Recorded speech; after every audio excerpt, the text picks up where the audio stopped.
Okay guys, today I'm going to be doing some torture tests on some fishing braid line. And I got this new product right here. This is from KastKing. This is their KastPro. This is a Spectra type braid line, and this is a 15-pound test line in coastal blue. It's really cool, very affordable.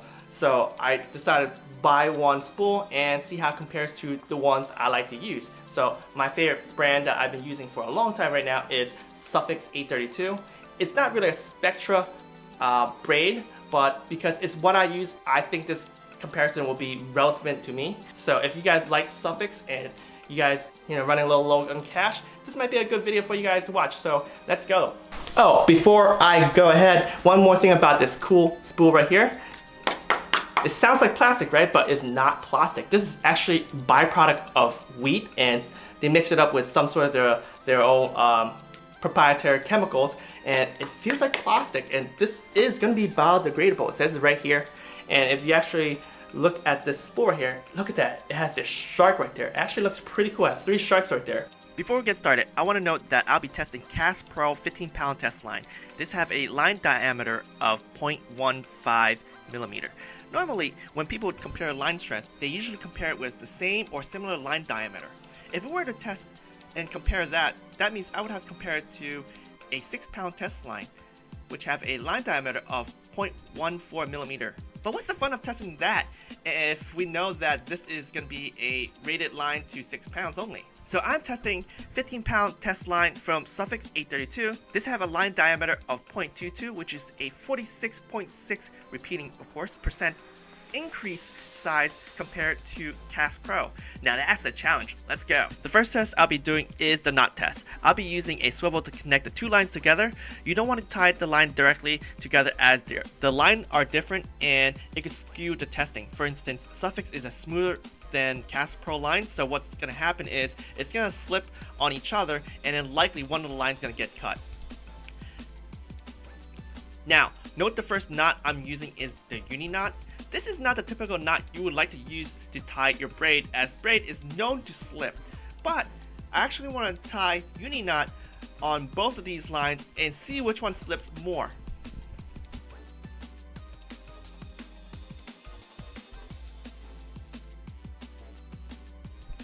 As you saw here, the Sufix 832 knot slipped and untied itself. 3 out of 3 tests resulted in the same. In fact, I actually used the same knot on the KastPro side. Normally, you would retie your line on both ends to have a fair comparison, and because eventually the uni knot on one side would eventually fail. But this is not the case here. Clear winner here, KastPro. So the next knot I'll use to test is the Palomar Knot. This is the most effective knot for braid line.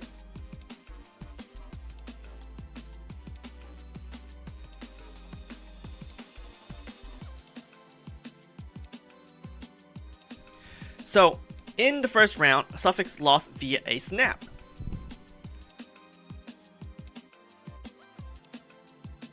For the next 2 times, Sufix knot slipped.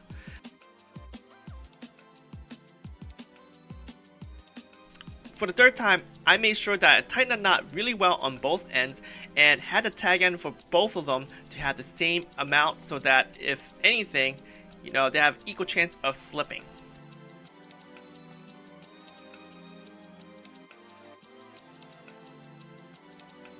Very interesting though, the Sufix line actually slipped again. We will have to conclude that the KastPro is the winner here. The next test I'm going to do is an abrasion test. What you see here is a spackle spatula, and the edge is very sharp, and I have mounted this on my fly tying vise. So I'll be rubbing these 2 lines here, but I won't be doing perpendicular. As you can see, it's very sharp, and if I rub it this way, it's going to cut immediately.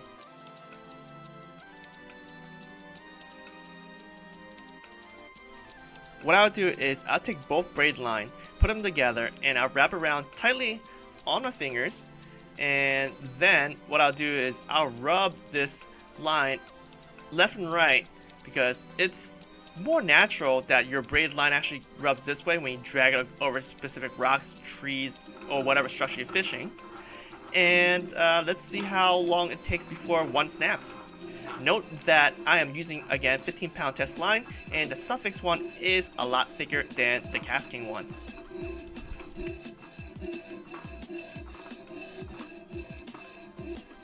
Okay, after a long time, I have just paused just to take a look at the line.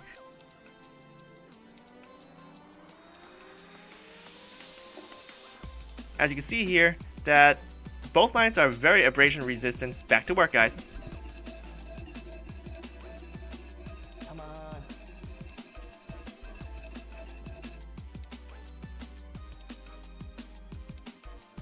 After a long time working this finally has snapped.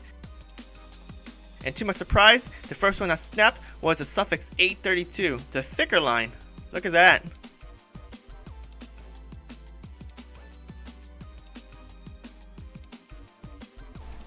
Just for fun, I'm going to start tugging on this KastPro and see when it actually breaks.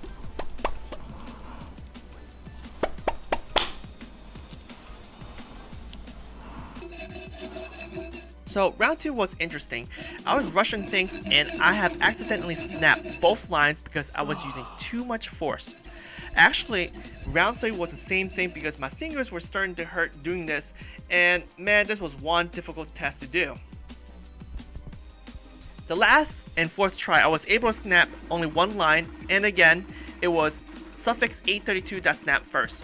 Note that out of the 4 tries, the ones that was able to snap only one line, which is the first and the last, took at least 3.5 minutes long to actually not put enough force on it to snap the lines. Man, my fingers were hurting by the end of this test. So this concludes my line torture test between KastKing KastPro and Sufix 832 line.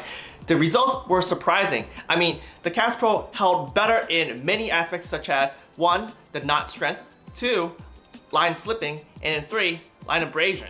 It looks like I will be kicking off this season with some KastPro line. I hope you guys have found this test useful. I mean, I'm no rocket scientist, but after all these tests that I've done today, I think I have to conclude that this is a very, very strong braid. And in fact, it's very affordable too. The KastPro runs for about 2/3 of what Sufix is. And one of these spools right here, the 15-pound test line, it's $19 and it has 300 yards. Super affordable. What I'll be using this braid for is my drop shot application, because braid has no stretch, so it'll transmit all the information even from the most finicky bass.